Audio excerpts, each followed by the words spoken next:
Welcome दोस्तों, स्वागत है आपका हमारे चैनल स्टार्ट। आज हम देखने वाले हैं क्लास 10th के सेकेंड चैप्टर जो कि है रेस्पिरेशन, श्वसन। शुरू करते हैं। क्या होता है श्वसन? तो जीव जंतुओं की कोशिकाओं में ऑक्सीजन की उपस्थिति में भोजन के जैविक ऑक्सीकरण होने की क्रिया को श्वसन कहते हैं। मतलब ऑक्सीजन की उपस्थिति में जो जैविक ऑक्सीकरण होती है उसे हम लोग श्वसन कहते हैं। इसमें ऑक्सीजन ग्लूकोज को तोड़ देता है और CO2 और H2O तथा ऊर्जा निकलती है। यही कारण है कि मृत्यु के बाद व्यक्ति का शरीर ठंडा हो जाता है, क्योंकि वो सांस नहीं ले पाता है। श्वसन के फलस्वरूप क्या उत्पन्न होती है?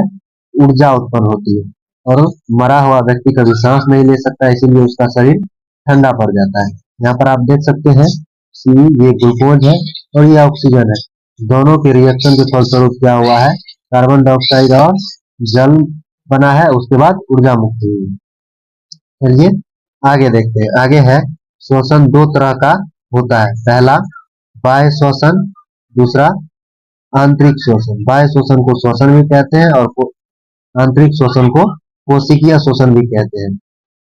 पहला है बाह्य श्वसन, एक्सटर्नल रेस्पिरेशन, और दूसरा है आंतरिक श्वसन, सेलुलर रेस्पिरेशन।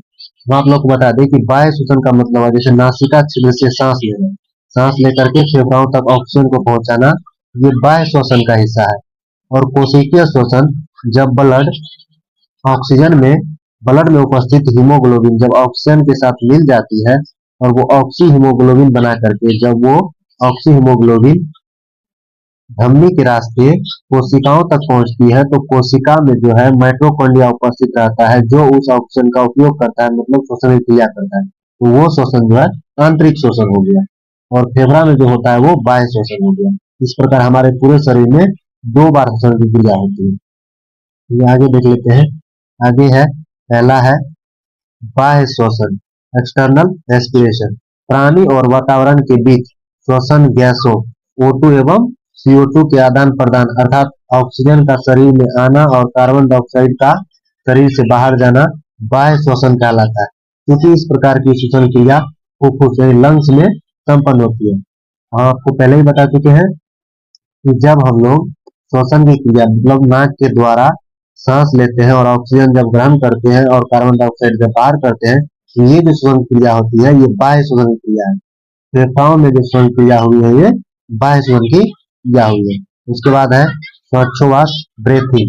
सांस अंदर लेने तथा बाहर छोड़ने की क्रिया को श्वासोच्छ्वास कहते हैं। श्वासोच्छ्वास 2 प्रकार का होता है, निःश्वसन और निःश्वसन।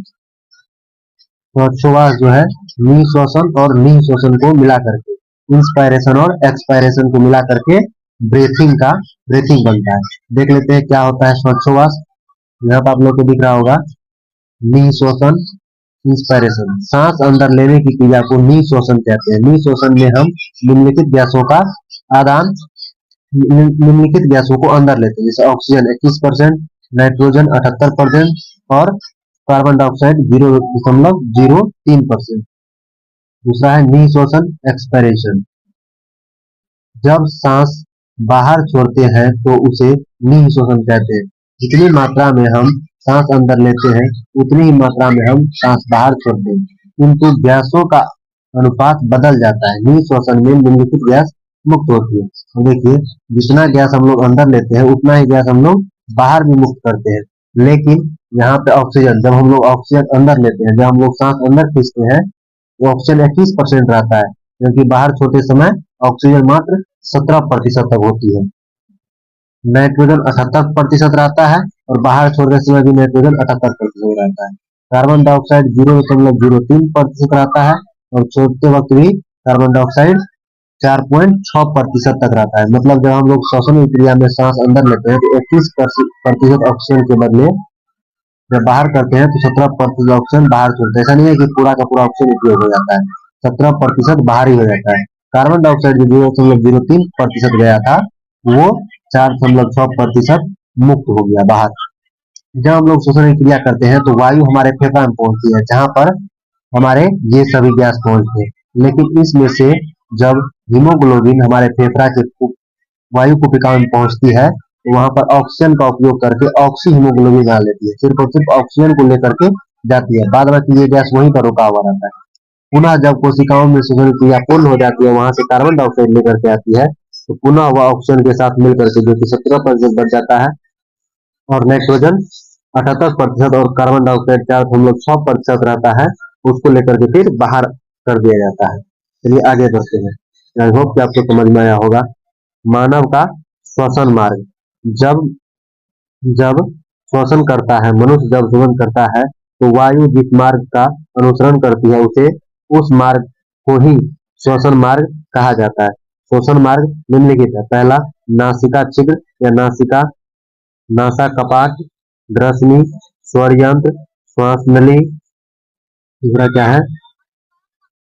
स्वर यंत्र के बाद श्वास नली, फेफड़ा और वायु कोष्ठक। चलिए हम एक एक करके जानते हैं। यहाँ पर आपको फिगर में दिख रहा होगा, ये देखिए, नस्ल कैविटी मतलब ये नासिका द्वार है जिसके द्वारा इसी के द्वारा श्वसन क्रिया और ये ग्रास नली के द्वारा जो है हम फेफड़ाओं में वायु पहुंचती है। और ये जो आपको छोटी छोटी संरचनाएं दिख रही है, आपको जूम करके दिखा दें, छोटी छोटी यहाँ पर संरचनाएं मतलब गुब्बारे के समान छोटी छोटी संरचनाएं होती है, इसी को हम लोग वायु कुपिकाएं कहते हैं। इसी में ऑक्सीजन आकर के स्टोर होता है और पुनः हीमोग्लोबिन के साथ मिलकर के ऑक्सी हीमोग्लोबिन बना करके बाहर जाता है। चलिए आगे देख लेते हैं। आगे है नासिका छिद्र या नासा छिद्र, इसको क्या कहते हैं? नस्ल कैविटी। नासा छिद्र में वायु प्रवेश करती है। नासा छिद्र के भीतर रोम या बाल होते हैं जो धूल के कण तथा सूक्ष्म जीवों को शरीर में प्रवेश करने से रोकती है। जब हम लोग श्वसन क्रिया के द्वारा सांस अंदर लेते हैं तो नाक में छोटे छोटे बाल होते हैं जो धूल कण को रोक लेते हैं और स्वच्छ वायु हमारे नाक के अंदर मतलब श्वसन क्रिया द्वारा हमारे फेफड़ों तक पहुंचता है। दूसरा है नासा कपाट। नासा कपाट जो नाक का पिछला भाग होता है, इसमें चिपचिपा पदार्थ म्यूकस पाया जाता है। नासा कपाट के पास ऑल्फैक्टोरी लोब पाया जाता है। ऑल्फैक्टोरी लोब पाया जाता है जो हमें सुगंध का एहसास करवाता है। मतलब नासिका छिद्र में इसी कारण हमें सुगंध महसूस होती है और ये म्यूकस जो हमारे शरीर में जो म्यूकस आता है, चिपचिपा पदार्थ आता है, उसी में धूलकण चिपक जाता है अंदर जाने के बाद। आगे हम लोग देख लेते हैं। आगे है ग्रसनी। वायु नासिका छिद्रों से ग्रसनी में आती है। इस मार्ग से भोजन तथा वायु दोनों जाते हैं। मतलब ग्रसनी से भोजन और वायु दोनों जाता है, लेकिन जब हम लोग सांस लेने लगते हैं तो ग्रसनी से जो हमारे आमाशय तक जाती है वो बंद हो जाती है और भोजन करते समय जब हम लोग भोजन निकलते हैं तो नासिका छिद्र द्वारा जो वायु जाती है अंदर फेफड़ा का द्वार वो बंद हो जाता है। वहाँ एक कपाट होता है जो खुलते एवं बंद होते रहता है। अगर सांस लेते हैं तो फेफड़ा में खुलता है और अगर भोजन को अंदर घोटते हैं, ठीक है, निगलते हैं तो वो आमाशय वाला दरवाजा खुल जाता है। आई होप कि आप लोगों को समझ में आया होगा। अगला है स्वर यंत्र लैरिंक्स। यह ग्रसनी के नीचे पाया जाता है। यह आवाज निकालने में सहायक है, अतः इसे वॉइस बॉक्स भी कहते हैं। स्वर यंत्र को वॉइस बॉक्स भी कहते हैं क्योंकि यह आवाज निकालने में हमारी सहायता करता है। नोट में देखिए, लैरिक्स पर एक कपाट पाया जाता है जिसे इपिग्लोटिस कहते हैं। जब हम कुछ निगलते हैं तो इपिग्लोटिस बंद हो जाता है और भोजन को श्वास नली में जाने से रोकता है। जब कभी इपिग्लोटिस खुला रह जाता है तो भोजन श्वास नली में चला जाता है, जिससे हमें हिचकी आने लगती है। इपिग्लोटिस का नियंत्रण मेडुला ऑब्लोंगाटा करता है। मतलब हमारे मस्तिष्क का जो पिछला भाग होता है मेडुला ऑब्लोंगाटा, ठीक है, वही हमारे शरीर में उपस्थित इपिग्लोटिक्स मतलब जो ग्रसनी में लैरिक्स के पास जो इपिग्लोटिक्स है उसका नियंत्रण करता है। इपिग्लोटिक्स जो है हमारे श्वास द्वार पर रहता है, जो अगर भोजन निकलते समय श्वास नली को बंद कर देता है और सांस लेते समय भोजन के निगल द्वार को बंद कर देता है। इसी के द्वारा जब हम लोग सांस लेते हैं, जब कभी हम लोग सांस लेते रहते हैं और कुछ खाते रहते हैं और कहीं कुछ सोचते रहते हैं, तो माइंड बिजी होने के कारण ये एपिग्लोटिस कभी कभी खुला रह जाता है और भोजन गलती से श्वास नली से होता हुआ फेफड़ों की तरफ जाने लगता है। तभी हमें हिचकी आने लगती है और पुनः भोजन क्या होता है, ऊपर आ जाता है। कभी कभी ऐसा होता है कि ज्यादा जोर से हिचकी आने के कारण या फिर बाहर की तरफ जो कहते हैं ना हम लोग सरक रहे, उस आने के कारण भोजन बाहर निकल जाता है, कभी कभी नाक से भी बाहर निकल जाता है। ये आगे देखते हैं। आगे है श्वास नली, जो गले में स्थित स्वरयंत्र यानी कि लैरिक्स को फेफड़ा से जोड़ती है। इसके द्वारा वायु फेफड़े के अंदर तक जाता है। ट्रेकिया के चारों ओर घुमावदार नरम हड्डी का सुरक्षा परत होता है, जिसे कार्टिलेज कहते हैं। ट्रेकिया आगे जाकर दो शाखाओं में बढ़ जाती है, जिसे ब्रोंकाई कहते हैं। आगे जाकर ब्रोंकाई कई शाखाओं में टूट जाती है, जिसे ब्रोंकिओल्स कहते हैं। ब्रोंकिओल्स कहते हैं। तो गले में जो स्वरयंत्र होता है, तो फेफड़े को जोड़ती है। इसके द्वारा वायु फेफड़े के अंदर तक जाता है। ट्रेकिया के चारों ओर घुमावदार नरम हड्डी की संरचना होती है, जिसे हम लोग कार्टिलेज कहते हैं। और ट्रेकिया में जाकर के वो दो शाखाओं में बढ़ जाती है, जिसे ब्रोंकाई कहते हैं, जो आगे जाकर के शाखाओं में टूट जाता है और जिसे हम लोग ब्रोंकिओल्स कहते हैं। आई होप कि आपको समझ में आया होगा। आगे है फेफड़ा, लंग्स। यह मानव के वक्ष गुहा में पाया जाता है, जिसका आधार डायफ्राम पर टिका रहता है। यह मानव का मुख्य श्वसन अंग है। इसकी संख्या 2 होती है। फेफड़ा प्लूरल झिल्ली द्वारा ढका होता है। प्लूरल झिल्ली द्वारा फेफड़ा क्या होता है, चारों ओर से ढका रहता है। फेफड़े को फुफ्फुस भी कहते हैं। फेफड़ा को क्या कहते हैं, फुफ्फुस भी कहते हैं। फेफड़ा रक्त में ऑक्सीजन मिला देता है, जिसमें रक्त का शुद्धिकरण कहते हैं। अर्थात यह रक्त फेफड़ा में जाकर शुद्ध होता है। मतलब फेफड़ा में जो ऑक्सीजन उपस्थित रहता है, फेफड़ा के अंदर वायु कुपिकाएं होती है, जिसे वायु कोष्ठक भी कहते हैं। यहाँ पे 7 नंबर में है, हम लोग पढ़ेंगे। इसी में क्या रहता है कि हमारे शरीर के अंदर वायु जाने के बाद स्टोर रहता है, जहाँ पर ऑक्सीजन के साथ हीमोग्लोबिन मिल करके ऑक्सी हीमोग्लोबिन बना लेता है और हमारे शरीर में चला जाता है, वो विभिन्न कोशिकाओं तक हृदय के द्वारा भेज जाता है। तो ऑक्सीजन के साथ जब ऑक्सीजन के साथ मिलता है, तो वो शुद्ध हो जाता है, जिसको हम लोग शुद्ध रक्त भी कहते हैं। वायु कोष्ठक ये है, क्या है, चलिए हम लोग आगे देखते हैं। आगे है वायु कोष्ठक एल्वोली। ब्रोंकिओल्स के सिर पर गोल संरचना पाई जाती है, जिसे वायु कोष्ठक कहते हैं। वायु कोष्ठक गैसों के विनिमय यानी एक्सचेंज का कार्य करता है। वायु कोष्ठक में रक्त कोशिकाएं आती है तथा रक्त के अंदर हीमोग्लोबिन यानी कि Hb होता है, जो वायु के ऑक्सीजन का अवशोषण कर कोशिकाओं में पहुंचाता है और यह ऑक्सीजन ग्लूकोज को तोड़ देता है, जिसके फलस्वरूप CO2 निकलता है और कार्बन डाइऑक्साइड को दे देता है। अब देखिए हीमोग्लोबिन Hb CO2 को बांध लेता है, पुनः वायु कोशिकाओं तक वापस ले आता है। हम सांस छोड़ते हैं, निःश्वसन भी कहते हैं। वायु कोष्ठक में CO2 बाहर निकल जाता है। यह प्रक्रिया निरंतर चलती रहती है, जिसे हम लोग श्वसन कहते हैं।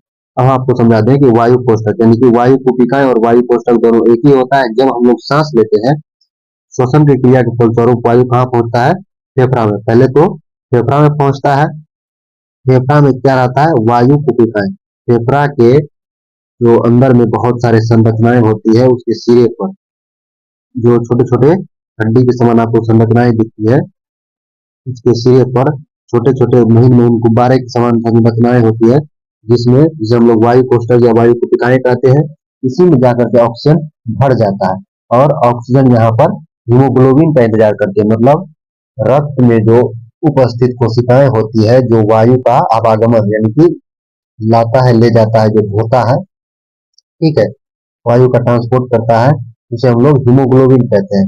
जो यहाँ पर ऑक्सीजन के साथ मिलकर के ऑक्सी हीमोग्लोबिन बना लेता है और ऑक्सी हीमोग्लोबिन पुनः शरीर के कहाँ पहुंचता है, ऑक्सी हीमोग्लोबिन जो है वो रक्त के माध्यम से कहाँ पहुंचेगा, पहले तो हृदय में जाएगा, हृदय के द्वारा पंप किया जाएगा, तो वो पूरे शरीर में फैल जाता है और पूरे शरीर में कोशिकाओं तक जाता है। कोशिका के पास जाकर के ये ऑक्सीजन को अनलोड कर देगा और कार्बन डाइऑक्साइड को लोड कर लेगा। वहां पर होता है क्रिया क्या, तो ऑक्सीजन जाकर के ग्लूकोज को तोड़ देता है, जिसके कारण CO2 निकल जाता है, और CO2 यानी कि कार्बन डाइऑक्साइड फिर से कौन लोड कर लेता है?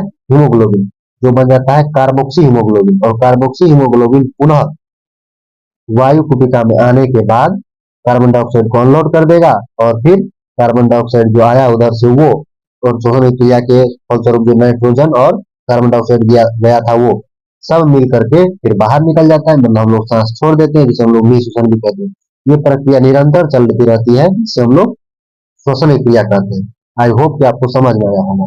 आगे हम लोग देख लेते हैं। आगे नोट में क्या है? नोट में है, जब वायु कोष्ठक में जब वायु कोष्ठक जाम हो जाता है तो इस बीमारी को निमोनिया कहते हैं। क्या कहते हैं? निमोनिया कहते हैं। जब वायु कोष्ठक जाम हो जाती है तो इस बीमारी को हम लोग निमोनिया कहते हैं। टीबी नामक रोग वायु कोष्ठक में छेद हो जाता है, मतलब वायु कोष्ठक में छेद हो जाता है। टीबी नामक जो रोग होता है उसमें वायु कुपिकाओं में यानी कि वायु कोष्ठक में छेद हो जाता है। जब वायु कोष्ठक जाम हो जाता है जिसको हम लोग निमोनिया कहते हैं। जब वायु कोष्ठक पर बलगम जम जाता है, मतलब कह सकते हैं कि अपमार्ग, यानी कि जब वायु कोष्ठक पर बलगम जम जाता है, मतलब वायु कोष्ठक पर कुछ ऐसा जम गया जिसका जाम हो गया बलगम के कारण, तो उसे हम लोग दमा कहते हैं। दमा में क्या होता है? सांस लेने में कठिनाई होती रहती है, क्योंकि वायु कोष्ठक जाम हो जाता है, उसमें वायु ठीक से जा नहीं पाता, ठीक से बाहर नहीं निकल पाता है, वो जाम हो जाता है, ये हम लोग दमा कहते हैं। उसके बाद आगे है कोशिकीय श्वसन, कोशिकीय श्वसन या आंतरिक श्वसन, सेलुलर रेस्पिरेशन। कोशिकाओं में कार्बोहाइड्रेट यानी कि जो भोजन से प्राप्त होता है या ऑक्सीकरण के फलस्वरूप ऊर्जा प्राप्त होने की क्रिया को कोशिकीय श्वसन कहते हैं। इस क्रिया के दौरान मुक्त होने वाली ऊर्जा एटीपी नामक जैव अणु में संग्रहित करके रख लिया जाता है, जिसका उपयोग सजीव अपनी विभिन्न जैविक क्रियाओं के लिए करता है। जैविक क्रिया का मतलब जो भी क्रिया करता है, मतलब दौड़ने का, भागने का, उठने का, बैठने का, ये सभी क्रियाओं में। कोशिकीय श्वसन की प्रक्रिया में ऑक्सीजन की उपस्थिति के आधार पर इसे दो भागों में बांटा जाता है। पहला होता है अवयवीय श्वसन, दूसरा होता है वायवीय श्वसन, एनएरोबिक रेस्पिरेशन, एरोबिक रेस्पिरेशन। तो पहला देख लेते हैं अवयवीय श्वसन, एनएरोबिक रेस्पिरेशन। तो क्या होता है ये देख लेते हैं इसको। एरोबिक रेस्पिरेशन, एनएरोबिक रेस्पिरेशन को ये होता है जब कोशिकाओं द्वारा यानी कि साइटोप्लाज्म में होता है ऑक्सीजन की अनुपस्थिति में होने वाला श्वसन अवयवीय श्वसन कहलाता है। मतलब श्वसन की वैसी प्रक्रिया जिसमें ऑक्सीजन की अनुपस्थिति होती है, मतलब ऑक्सीजन की आवश्यकता नहीं होती है, उसे हम लोग अवयवीय श्वसन कहते हैं। बीज का अंकुरन जीवाणु तथा ईस्ट में अवयवीय श्वसन होता है, मतलब बीज का अंकुरन हो गया, जीवाणु हो गया, ईस्ट हो गया, ये सभी में अवयवीय श्वसन होता है। इसमें ग्लूकोज मतलब जिसमें कार्बन की 6 परमाणु होता है का विघटन पायरुवेट अम्ल जिसमें कार्बन का 3 परमाणु होता है में होता है, मतलब ग्लूकोज का विघटन पायरुवेट में होता है, जिसके फलस्वरूप 2 एटीपी का निर्माण होता है, जो आगे चल करके पायरुवेट अम्ल के विघटन के बाद कार्बन डाइऑक्साइड का इथेनॉल या लैक्टिक अम्ल में हो जाता है।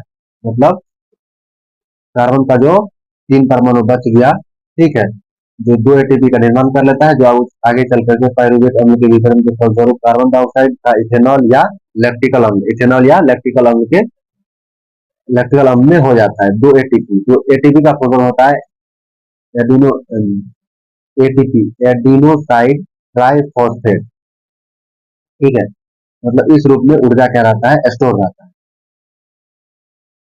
तो ये जो है ये आप लोग को दिख रहा होगा लैक्टिकल अम्ल। जब हम लोग थक जाते हैं इसी कारण, जैसे मान के चलिए दौड़ते दौड़ते पैर दर्द करने लगता है, तो ऑक्सीजन की कमी होने लगती है तो हमारा पैर दर्द करने लगता है। इसके कारण, इसी कारण लैक्टिकल अम्ल जो होता है, लैक्टिक अम्ल, इसी के कारण हमारा पैर दर्द करने लगता है दौड़ते वक्त, थक जाते हैं, मतलब थकने का यही मेन कारण। तो आगे देखते हैं। आगे है वायवीय श्वसन। वायवीय श्वसन एरोबिक रेस्पिरेशन, यह माइटोकॉन्ड्रिया में होता है। ऑक्सीजन की उपस्थिति में होने वाला श्वसन वायवीय श्वसन कहलाता है। मतलब श्वसन की वैसी प्रक्रिया जिसमें ऑक्सीजन की उपस्थिति होती है, मतलब ऑक्सीजन की जरूरत होती है, उसे हम लोग वायवीय श्वसन कहते हैं। इसमें पायरुवेट अम्ल पूर्ण अपघटन होता है, मतलब पूरा तरह से टूट जाता है, टूट करके कार्बन डाइऑक्साइड का जल बनता है। इस अपघटन में से कुल 36 एटीपी मतलब 36 एटीपी ऊर्जा मुक्त होती है। देखिए नोट देख लेते हैं। आंतरिक शोषण मतलब कोशिकीय स्तन के फलस्वरूप हम सांस नहीं लेते हैं बल्कि ऊर्जा का निर्माण करते हैं। मतलब आंतरिक शोषण के फलस्वरूप हम लोग सांस नहीं लेते, श्वसन क्रिया तो फेफड़ा में होती है, इसके फलस्वरूप हम लोग सांस न लेकर के इसमें ऊर्जा का निर्माण करते हैं। माइटोकॉन्ड्रिया में श्वसन की क्रिया होती है, उससे ऊर्जा का निर्माण होती है। माइटोकॉन्ड्रिया में ही ऊर्जा का निर्माण होता है, इसलिए उसे ऊर्जा गृह यानी पावर हाउस भी कहा जाता है। माइटोकॉन्ड्रिया को पावर हाउस भी कहा जाता है। फेफड़ा में होने वाला शोषण को बाह्य शोषण कहते हैं, जबकि कोशिकाओं में होने वाले शोषण को आंतरिक शोषण कहते हैं। मतलब जो हमारे फेफड़ा में होता है उसे हम लोग बाह्य शोषण कहते हैं, जो हमारे कोशिकाओं में होता है उसे आंतरिक शोषण कहते हैं। हमारे शरीर में होने वाला शोषण वायवीय शोषण यानी एरोबिक रेस्पिरेशन है। एटीपी मतलब एडिनोसाइड ट्राइफॉस्फेट का अर्थ होता है, एडिनोसाइड ट्राइफॉस्फेट एक विशिष्ट यौगिक है जो सभी सजीव कोशिकाओं में ऊर्जा का वाहक एवं संग्रह करता है। मतलब एटीपी क्या है? ऊर्जा का संग्राहक है, मतलब ऊर्जा को स्टोर करके रखता है। किस रूप में? एटीपी, एटीपी के रूप में यानी एडिनोसाइड ट्राइफॉस्फेट के रूप में ही ऊर्जा स्टोर रहती है। आई होप कि आपको समझ में आया होगा। चलिए आगे देख लेते हैं। आगे है कभी कभी अधिक भाग दौड़ या दौड़ने पर हमारी पेशी कोशिकाओं में ऑक्सीजन का अभाव हो जाता है।